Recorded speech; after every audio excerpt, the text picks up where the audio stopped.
Hey friends, I'm going to do a quick video here on a heads up. Let me get it started up here. I can play this audio.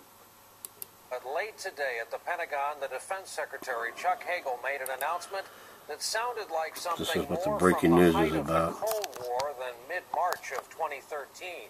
The U.S. is bolstering its nuclear missile defenses in Alaska and in Japan because of the threat mostly from North Korea, but also from Iran. And there are actually sources telling us tonight the U.S. is scrambling and going to this effort and expense, roughly $1 billion, because they believe the North Korean nuclear program is further along than they first thought. And their nuclear weapons, after all, are in the hands of an untested 28-year-old leader. It is where we begin tonight with our Pentagon correspondent, Jim Miklashevsky. He's on assignment tonight in St. Louis. Jim, good evening.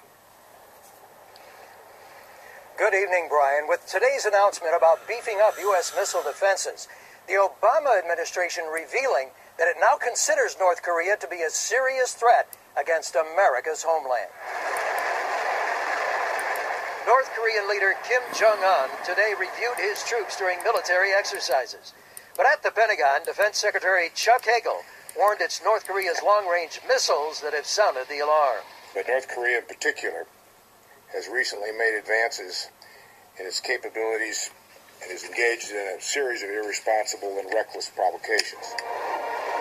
To counter the growing threat from North Korea, the U.S. military will bolster the missile defense system in Alaska by 50%, adding 14 interceptor missiles at Fort Greely, designed to intercept and destroy ballistic missiles aimed at the continental U.S. The U.S. military will also install an additional high-powered radar in Japan to improve early warning capabilities. But why the deep concern now?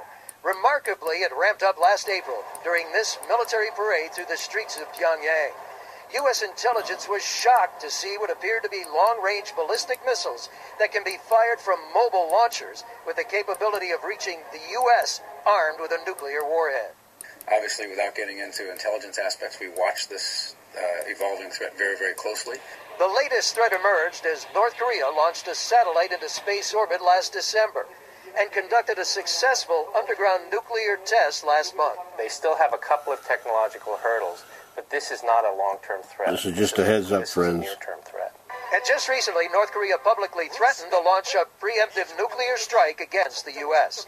But as the U.S. military strengthens its missile defenses, Kim Jong-un was personally warned today, don't even think about it. We believe that this young lad ought to be deterred by that, and if he's not, we'll be ready. It'll be 2 to 3 years before that entire missile system in Alaska is up and running.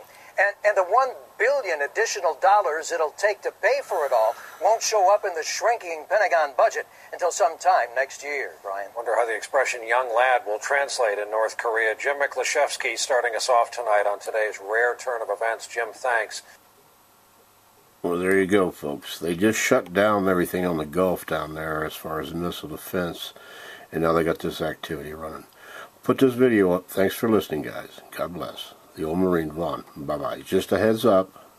Nothing else to worry about, I don't believe. We'll just have to keep our eye on this one. Bye-bye.